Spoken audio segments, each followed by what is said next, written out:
We were all the beautiful people. You know, there were the beautiful, in every generation there are those people who are the beautiful people of their time, you know what I mean? Action. I remember when Heat was in the Venice Film Festival, and we were at the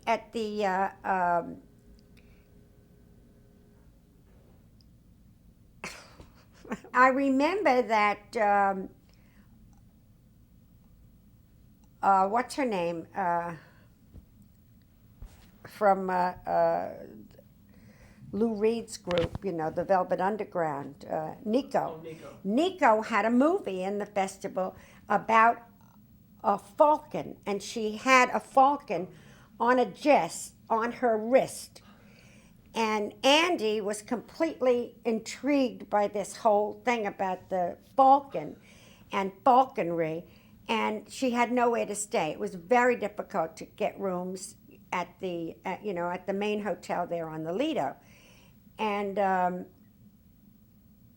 he said, "Listen, Sylvia, do you think Nico could stay with you?" I said, "Oh no."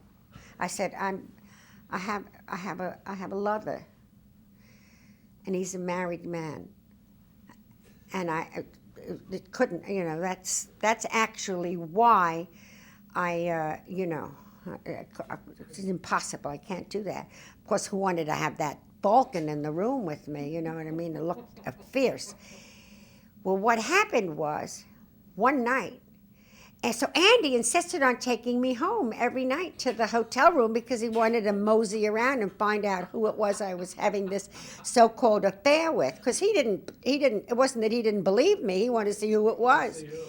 Well, so he takes me home, and there's Joe sitting at the door of my room. Well, was drunk or something, and he had forgotten where he went and sat in front of my room waiting for me to tell him where he was staying.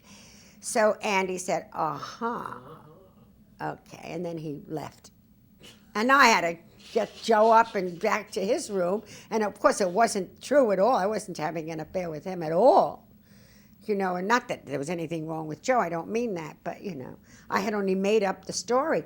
So, of course, I never told Andy that it wasn't so because I never wanted her to come and stay with me because we were there for a few weeks. No, what a great story. So Andy, all these years thought that I had an affair with Joe. That's great. I will say one thing, having worked with him, his body was very warm. Mm-hmm. You know what I mean? Oh. And he was so handsome, wasn't he? I thought we had great chemistry. I look forward to getting my Academy Award.